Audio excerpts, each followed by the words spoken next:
এই শীতে আমার সবচেয়ে ইম্পর্টেন্ট কাজ হচ্ছে গিয়ে আমার সব থেকে প্রিয় লেপটাকে কাপড় পরানো, কারণ আমি লেপ ছাড়া গায়ে দিতে পারি না। আজকে ভিডিওতে রিং লাইট থেকে শুরু করে পাপোস, তারপর অনেক কিছু কিনেছি যেটা তোমাদের অনেক বেশি উপকার আসবে। Guys, let's start to my new blog.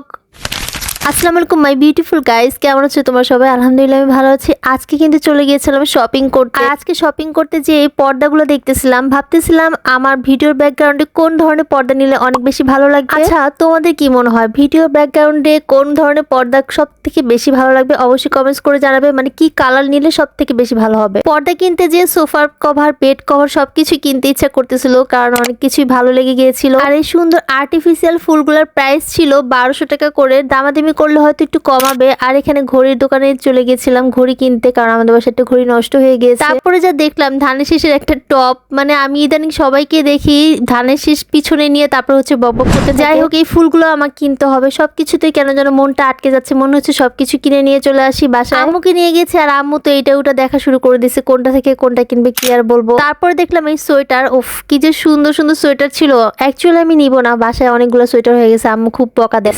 এগুলা কত করে? এগুলা না না আন্টি 500 টাকা। মানে আর এই সোয়েটার আর সোয়েটার এগুলো বিভিন্ন দামের আছে। এটা 850 টাকা, এগুলো 500 টাকা করে, একটা আছে 1500 টাকা। বাবু দেখেন এগুলো কত করে? এগুলা 350। যার দাম কত? 200। আর এইটা এটা একদম 300 করে। এটা 100 টাকা দেবে না? একদম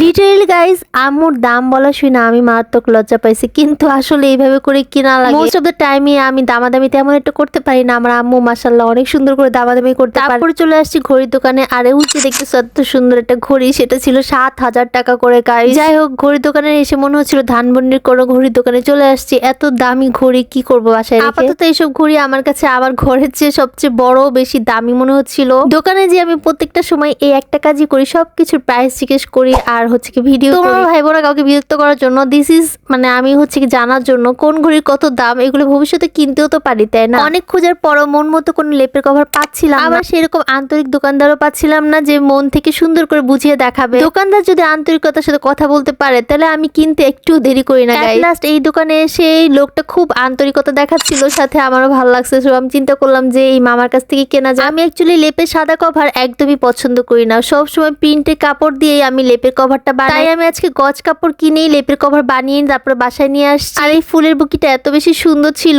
নেক্সট আমি চলে গেছি তালতলা 2 তলায়, তারপরে স্ট্যান্ড কেনার জন্য, কারণ আমার একটা রিং লাইট খুবই দরকার। তোমাদের জন্য একটা ইম্পর্টেন্ট টিপস, কখনই অনলাইন থেকে রিং লাইট কিনবা না, ওগুলো কিন্তু একদমই ভালো থাকে না। অবশ্যই স্ট্যান্ড আর রিং লাইট দোকানে যেয়ে দেখে কিনে নিয়ে আসবা। দোকানে যখন যাবা এই স্ট্যান্ড গুলো অবশ্যই মজবুত যেন হয়, যাতে করে বাতাসে হেলে পড়ে না যায়, সেটা একটু চেক করে কিনবা। যদিও আমি টেস্ট করতে গিয়েছিলাম, আমি কিনি নাই। নেক্সট টাইম আমি কিনলে অবশ্যই তোমাদেরকে ভিডিও করে দেখাবো। আমাকে যেহেতু নিয়ে গেছি, তাই আমাকে কিছু খাওয়ানোর জন্য ফুচকা খাইয়েছি, সাথে লাচ্ছি, তারপরে অনেক কিছু খাইয়ে তারপর বাসায় নিয়ে আসছি। বাসায় এনে এই দেখো, এই যে হচ্ছে আমার লেপের কভারটা অনেক সুন্দর না? আমার এই লেপের কভারটা গজ কাপড় কিনে বানিয়েছি, এটা দাম পড়েছে 900 টাকা করে। আমারটা হচ্ছে 6 থেকে 7 হাত। আর আমার এই ভিডিওতে তোমরা দেখেই ফেলেছো লেপের কভারে কিভাবে করে লেপ ঢুকিয়েছি, অনেক কষ্ট। সাদা লেপের কভার গুলো একদমই জলদি জলদি ময়লা হয়ে যায়, সাথে কিন্তু ভালোও লাগে না। প্রিন্টের কোনো ভালো কিছু খুঁজতেছিলাম, তেমন একটা কিছু ভালো লাগে না, যেটা এটা ভালো লেগেছে তাই কিনেছি। Thanks for watching, tata.